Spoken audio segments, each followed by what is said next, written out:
3,000 years. And throughout those 3,000 years, it started off as a spiritual practice. You see, the Egyptians, way back when, were very much concerned with the idea of the other world. If you look at all this papyri that they left us, all of these inscriptions in rocks and stuff, they were very much concerned about connecting the physical world to the world beyond, the spiritual world. This whole idea of the afterlife, the underworld, the upper world, and all of these ideas of this non-physical world were very much ingrained in the learned class of the Egyptians, the pharaohs, the magicians, the kinds of people that they talk about in the Bible, in the Old Testament, that learned the class, the intellectuals of the time. They were very much concerned with the afterworld. And they discovered somehow that under certain circumstances, the way your mind works shifts completely. Now, it's interesting, one time I was doing a class and I gave this group of students an example. I said, imagine that I'm an alien and I come here from another planet. And in my planet, imagine, there's no such thing as an airplane, but we do have buses. Imagine. So when you look at a bus and an airplane, they look somewhat similar. They're both long tubes. They all have wheels. They both have wheels. And they both drive around the ground.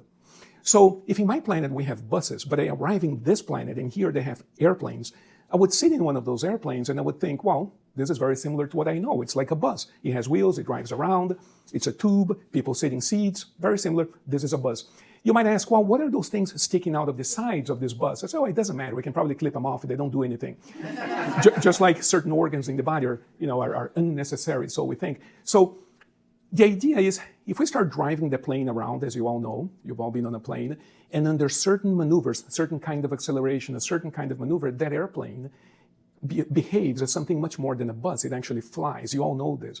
But the guy who came from another planet wouldn't know that. That person would get into the plane and simply drive it around because that's what he knows, a bus. Well, we are born and we all imagine.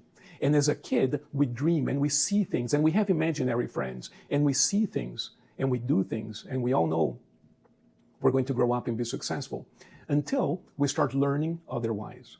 We go to school and they tell us what's possible and what's not possible.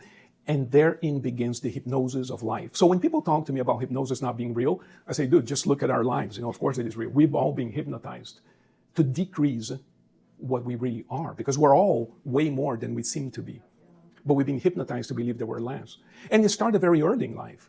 Don't do this, you don't deserve that, you can't do this, be careful, you're going to fall. If you fall, you're going to break your head, this, that, and that, And so the hypnosis of life begins very early on.